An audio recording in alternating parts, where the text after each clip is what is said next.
There is one common thread in nearly every business failure across every industry, every country, and every time period in human history. We're going to talk about that in this episode. I just got back from Sydney. It was a great time. We had a great experience between me, Scott, and Gabby from Kings. We did our water restoration course. I had some meetings regarding a potential expansion of our business to Sydney, and overall just had a nice bit of R&R, some relaxation, and just got to see Sydney because I haven't been to Sydney in a little while, and it's always good to go back there. I do love Sydney. Just really don't like the traffic. But anyway, on my last day, which was a couple of days ago, I went to the airport. I had a flight at, I think it was 4 p.m. I got to the airport at like 10 a.m. because I checked out of my hotel. And I just thought, okay, I'll sit in the business lounge. Yes, I was in the business lounge. Yeah, I know. Anyway, I was in the business lounge and I was chilling there all day. It was time to go to my flight. So I went down there at like 3:30 when they were boarding. And they said that the flight had been pushed back by half an hour. Apparently, there was an incident on the plane that they needed to clean. So I was like, okay, interesting. Maybe someone, had diarrhea or threw up or something. Anyway, an hour went by. They said they had to push it back again. So at this point, they've pushed the flight back by 2 hours. 2 hours later, they said the flight had been cancelled because they could not clean it and they could not remove the smell in the airplane. So I got redirected to a service desk at Qantas, and I had a bit of a chat with the person there, and they told me that someone violently projectile vomited all over the back of the plane. Those were his exact words, and they simply could not clean it and remove the smell. They probably needed to run ozone machines in there for like quite a while to really get rid of that smell. I felt like being like, hey, I can give you a quote for that because I'm actually certified in the area of trauma. So anyway, they put me on another flight. It was at like 11 p.m. or something. It was a long, long day. I got bumped down to economy. It was a full flight because a lot of people got moved from that flight to this one. I was in between two other people that are super tall. It just wasn't a fun time. So yeah, anyway, I'm back in Perth. Glad to be back after that. And I also lost my AirPods in Sydney. So that's great, isn't it? I had to buy some earphones with the wire. I haven't used wired earphones in probably like 7 years. And I actually miss them. I feel like wired earphones are going to make a comeback at some point. Maybe there's going to be a study that comes out that shows us just how dangerous the wireless, like Bluetooth stuff really is for our brains. But for the time being, it is convenient. It is fun. It is nice, especially while you're cleaning. But anyway, let's get into the topic of today's episode. So that was a very strong opener, wasn't it? I said there's one common thread in nearly every business failure across every industry, every country, and every time period throughout human history. You want to know what it is? Doesn't matter what business it is. Doesn't matter if it's cleaning, accounting, a restaurant, whatever. The number one reason, the one common thread in nearly every business failure is that they didn't know their numbers. Okay? It's not competition. It's not the economy. It's not marketing that kills most businesses. I mean, in some cases, you can attribute that to it. But at the end of the day, it's financial ignorance. Not knowing numbers is the real silent killer in a business. And now you can say like, oh, maybe it is the economy.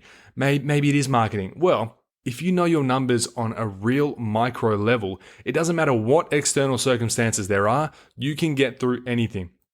I have a contingency plan for if there's a recession and people lose jobs and therefore there's less disposable income that people are spending on luxuries like cleaning. I've got contingency plans for that. I've got plans for if there is another pandemic and there's lockdowns. How do we get through that? We measure so many different KPIs in the business. You've probably heard me talk about it before, or if you follow me on TikTok or Instagram, you see me all the time. I'm posting about my spreadsheets. These things are the lifeblood of my business. It's what gives me the clarity and the confidence for tomorrow. It's what tells me about yesterday, and it's what carries me forward today to know where my business is headed. So I got off the phone with the bank actually earlier today, and we were discussing some financing stuff, and they asked me if I could send through like a financial projection, and they were asking for something really basic. And they said, oh no, you can probably go through your accountant. They might know how to help you. And I sent, within like 60 seconds of me hanging up the phone and getting the email, I sent back like 3 different spreadsheets clearly showing financial projections, all these different expense reports, like income reports, gross profit, net profit, all that stuff. And my bank rep was like, wow, that was quick. And like, yeah, it's because I have this stuff on hand because I know my numbers and I track this stuff religiously. And there's just so much financial incompetence in the world. I was walking through the shopping center the other week, and I saw this banner on some like pawn shop or cash converters or something that said, "We loan against designer brands," and it was a picture of a Louis Vuitton handbag. And I thought, how ironic is that? How silly. If you're someone that's buying a Louis Vuitton handbag, which is like, $5,000-$6,000, you should never be that strapped for cash to the point where you need to take out a high interest loan and use that as collateral. That is just so silly. And it really paints a clear picture of the financial illiteracy that is out there in the world. And recently, DoorDash has just introduced buy now, pay later to food orders. Can you imagine that? Can you imagine Afterpaying a McChicken or a Big Mac? Can you imagine Afterpaying a soft serve sundae at Macca's? Like, this is the way the world is going. And it's because people just see numbers on a screen in their bank account and they're like, "Oh, I'm buying something for $50. I've got 100. I should be fine." They don't think. They don't understand what comes before that sale, what comes after that. And the same can be said in business. People just do not understand the finances and the economics of their business. In very simple terms, most cleaning businesses don't actually know their real profit. And revenue does not equate to profit, let alone success. So, someone might say they're turning over $30K a month, but if they're only keeping $2,000 or $3,000, they've got a problem. Knowing your break-even point, your margins, labor efficiency, your gross profit per cleaner, your KPIs for cleans, your hourly rate per clean, the money you're making per square meter or square footage, these things are all super important. This is what's going to keep the wheel moving, and it's what's going to allow you to grow in a structured and predictable way. And I think what it really boils down to is laziness, and people just aren't willing to delay gratification. People want a shortcut and circumvent their way to success. For example, people hire staff before they have even the most basic systems and infrastructure and profit calculators and profit reports to know if they can actually sustain that or what that's actually going to look like. So they put on staff when they get booked out. That's the other thing as well. We need to shift our mindset from being busy to being profitable. But anyway, people will hire staff without the bare minimum systems, without the bare minimum profit reports, so they know how much they'd actually be making per employee.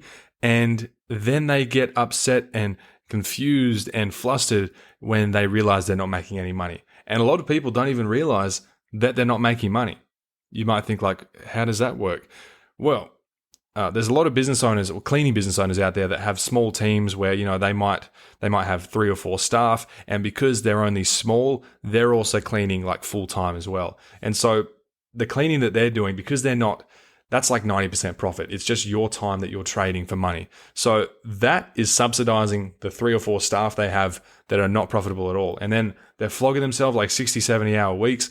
And they're looking back on their quarterlies and they're doing their income tax. And they're like, why am I not making money? I've got 4 staff. I'm booked out. My revenue is high, but my profit is just diminishing week by week, month by month. It's because they didn't have the structure. They didn't understand the systems. And most importantly, they didn't understand the numbers. Inside my program, inside school, we have a basic profit calculator that even if you don't have staff, you can put your numbers in there and you can see what your profit would be for an employee per hour. Simple things like that will allow you to have a better understanding and more clarity when it comes push to shove.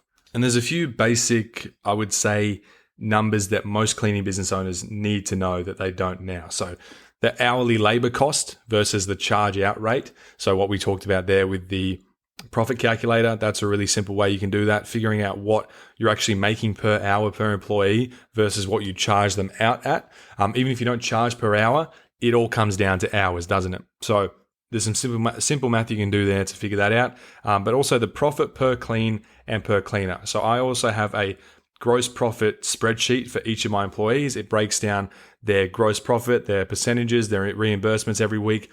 And it's really simple. We just we add up all the value of the cleans that they did per week. So say they did 3 days and 6 cleans and each clean was $200. So they've done $1,200 over 3 days. And let's just say their payslip was $800. So it subtracts their payslip from their gross revenue. It gives us the gross profit and a percentage. And then we can add that up and we can be like, oh, over these 30 staff, our gross profit was $10,000 for the week.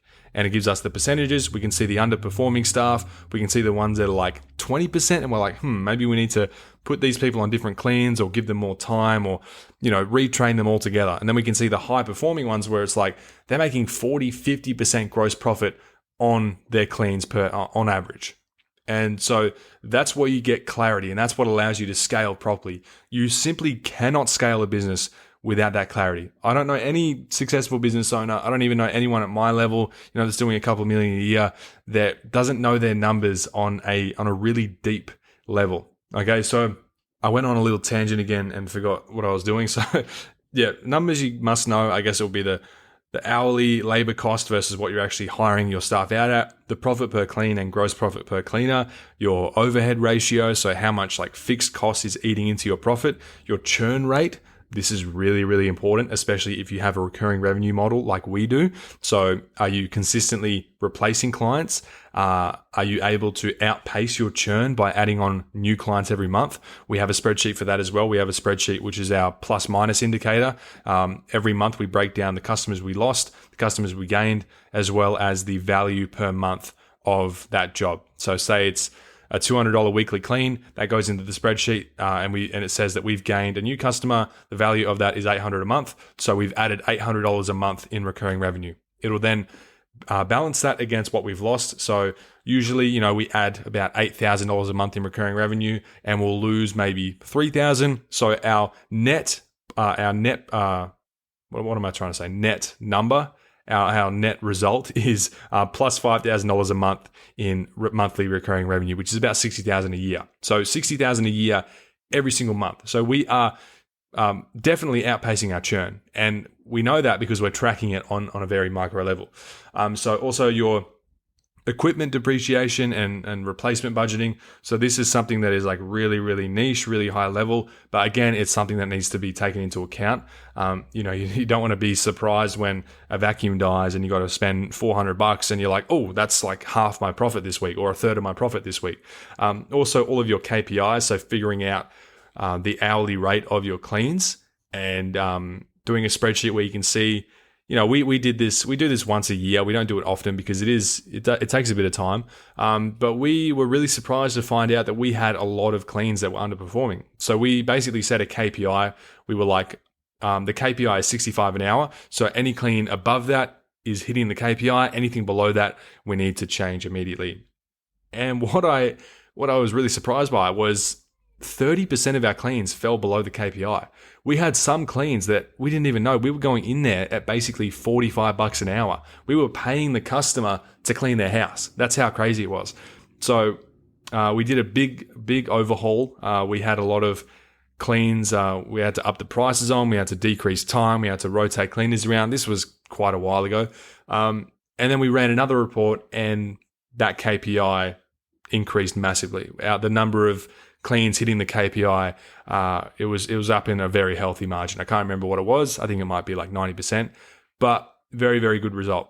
It's never going to be perfect. It's hard to do perfect math for some things because, we got to take into account, like if we had a trainee there, that's going to throw things out of proportion. But anyway, those are some important numbers when it comes to a cleaning business. And if you're not tracking these things now, I would suggest you start doing so. And you can start simple. Just start by learning how to understand a profit and loss statement, learning how to differentiate between top line revenue, middle line, and bottom line. Your turnover, your gross profit, and your net profit. Okay, so these things are really simple, but if you don't know these now, you really, really need to get in touch with these numbers because that is basic stuff. That is, I wouldn't even call it fundamental. I would say that it's like a prerequisite for you to be in business. You need to understand these things. And then you can start to go down the rabbit hole and understand your numbers on a deeper level like I am. And there's still so many things that I would love to analyze deeper, but we just haven't gotten around to it yet. There's other things that we do. I would love to track every single metric aspect, every single statistic, number, piece of data in the business, but it's not realistic. So we focus on what is inherently important to us, what is directly responsible for growth, for profit, for churn, etc., whatever it may be.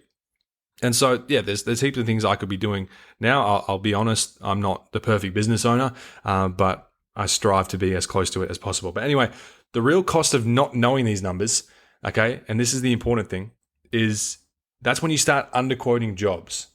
and not realizing that, you're working at a loss, which is like the overwhelming majority of cleaning business owners. I wouldn't even call them business owners. I just call them cleaners, people that own a cleaning job. The vast majority of them are underquoting their jobs and not realizing that they're working at a loss. And I would say the other side of that, they're people that have been doing that, but then they realize they're working at a loss. And they're like, how do I get out of this rut? Okay, it's not a great position to be in. It's also, paying cleaners more than what's being invoiced. So like I said before, we were paying some clients to go and clean their house. We were charging the equivalent of like $40 an hour, but then we're paying our staff like 45 to 50 when it all came down to it, when we add up all the expenses. Not budgeting for tax and super and public holidays, and getting slammed come the end of financial year, and getting hit with BAS bills and income tax bills that you didn't even know about. My first year of business, I did this. I thought that because I was paying my BAS quarterly, I thought when you pay your BAS, that also takes your income tax into account. Obviously, it does if you do pay as you go, but because it was my first year in business, I was not doing that. And so I was naive. I was spending way more money than I really had because I saw the numbers in my bank account. And I was like, this is great. I'm way ahead of my finances. I understand these numbers. Like, it's cool. Like my BAS is like 5,000 a quarter. This is easy. And then end of financial year, my accountant's like, hey, I'm going to do your income tax now. And the next day I got hit with like a $18,000 bill because I made like $100,000.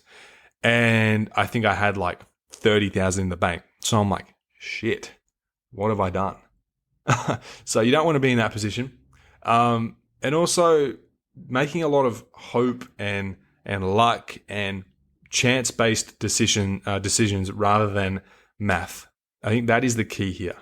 When you operate on numbers, when you know your numbers, you can make decisions based on math. And I don't know about you. I don't know if you like math or not. I hated math in school, but I like math now because it provides me the most amount of security, predictability, and confidence when it comes to growing my business, because numbers don't lie. Math is solid. It is not luck-based. It's not chance-based. It's simple numbers. And if you know them, it's going to take you places. So yeah, I just wanted to touch on that with the absurdity of things like buy now, pay later for Uber Eats and DoorDash. Like, it's just silly. Like, imagine Afterpaying a cup of coffee. Imagine Afterpaying that with interest attached. So stupid. And if you have a designer bag, imagine needing to borrow against that. You shouldn't be buying things you can't afford in your personal life and in your business. So I just wanted to talk about that because I'm big on knowing your numbers. People probably hear me say that a lot. Interestingly enough, I don't think I've done a podcast episode on knowing your numbers. Correct me if I'm wrong. Sorry, someone just flew past my window. You probably heard that. I don't think I've actually done a podcast about knowing your numbers. So I may be wrong, but yeah. Anyway, that was the topic for this episode today. What I want to leave you with is just a couple of ideas or maybe even challenges that you can do to kind of get yourself in that realm of understanding your numbers, or at least getting you on the pathway to start to kick off that journey, because it is a very important one. And if you're really committed to your business success and your personal success journey as well, then this is a super, super important, I would say paramount thing that you need to understand. Because remember, it is the one common thread between every business failure in existence. It's not about market. It's not about economic conditions. It's not about recessions. If you know your numbers, it doesn't matter what external circumstances there are. You can get through it. You can budget your way through it. You can manage it. It doesn't matter. So a couple of things I would like to leave you with is just a practical idea. Run a know your numbers challenge in your business.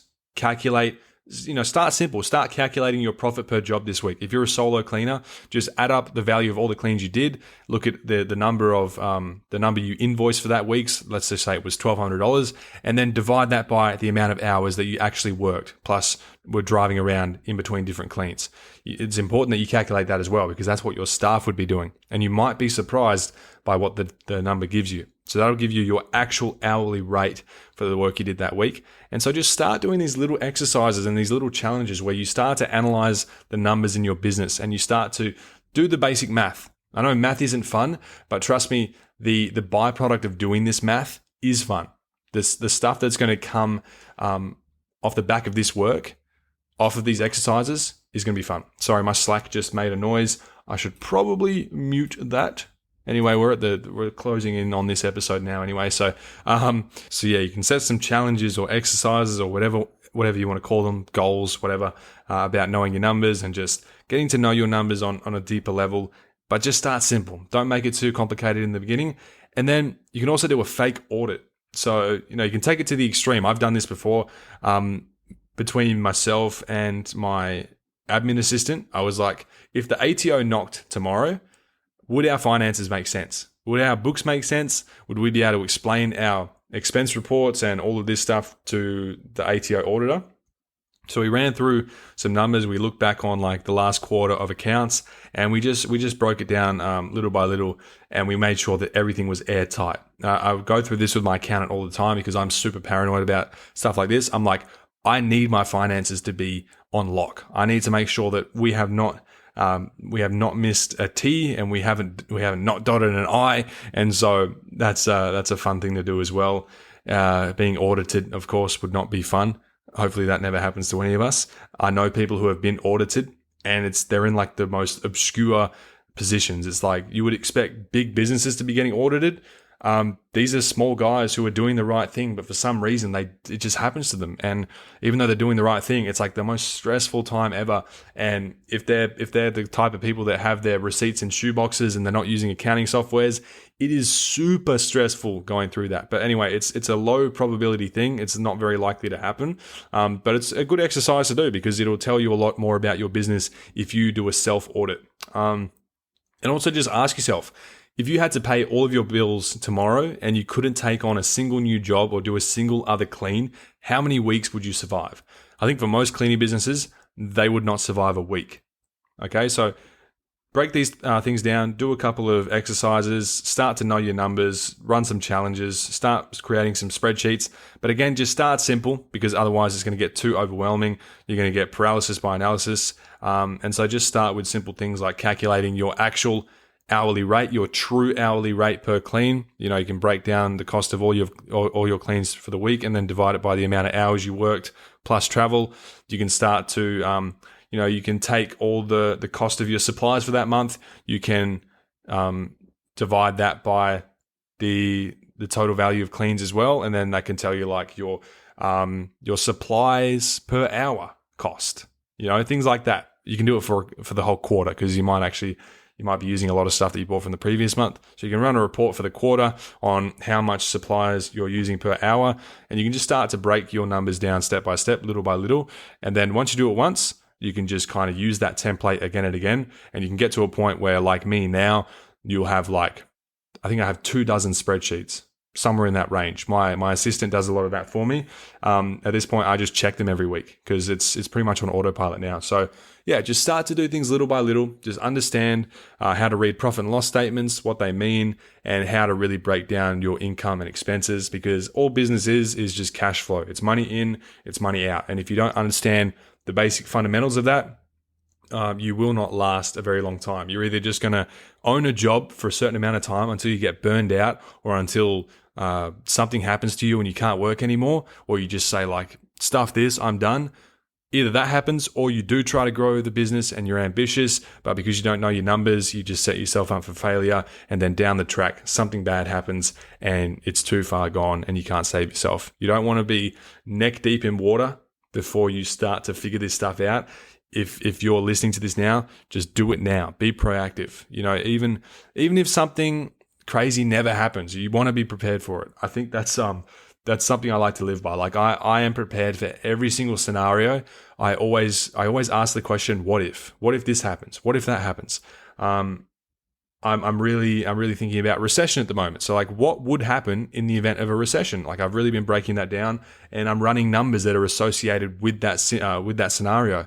And for a whole year, I was thinking about, what if there was another lockdown because a pandemic? Like, we saw what happened there. So many businesses went under. My business took a hit because it was like my first year of business or my second year, and we had that lockdown in WA. It wasn't a bad one, but still took a bit of a hit. So I'm like, what if that happened again? What would I do? And I just came up with a little plan. You can just do it in your head if you want. You don't have to write it down, but just start to do these mental exercises and break your numbers down and do these spreadsheets. And then over time, you're going to build great financial literacy and get yourself to a point where you can build your business predictably and confidently, and you won't have to be those people that are borrowing money against designer bags that they couldn't afford, or after paying a burrito bowl from Zambrero, because that is ridiculous. I can't get my head around that. I can't believe that this is real life. I feel like we're in a Black Mirror episode. There's so many things that make me think we're in a Black Mirror episode at the moment. What's going on in the US with politics and this stuff now? Like, it's just ridiculous. What is going on in the world?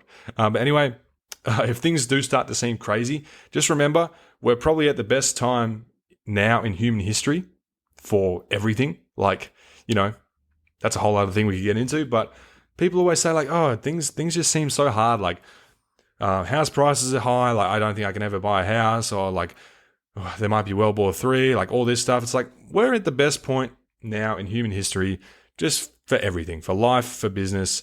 Things aren't perfect. They never will be. But I would strongly argue that they're a little bit better than they used to be.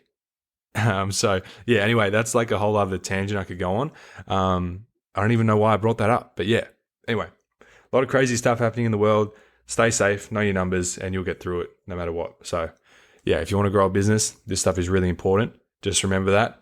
You will get tired of hearing me say know your numbers, but it's because it is for a very, very good reason. It is the common thread between every business failure, or pretty much every business failure throughout human history. And so don't let yourself or your loved ones, if they're in business as well. I know that my dad is in business and I always try to help him out. Don't let yourself or people you know or your loved ones succumb to this slow, painful demise of not knowing your numbers. So with that being said, hope you have a great day / night wherever you are.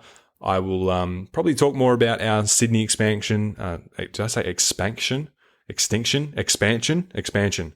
I'll talk more about that when we talk more about that internally. It may not even happen. I don't know. I don't want to say too much, but it's definitely in the cards. We're talking about it. We're trying to figure things out. So I'll take you on that journey with me. Hopefully it all goes well, and hopefully we can kick things off soon. But yeah, keep on doing what you're doing. Just make sure you do it while you are knowing your numbers. That was a terrible ending to this episode, but thanks for listening to another episode of Self Made. I will see you again next time.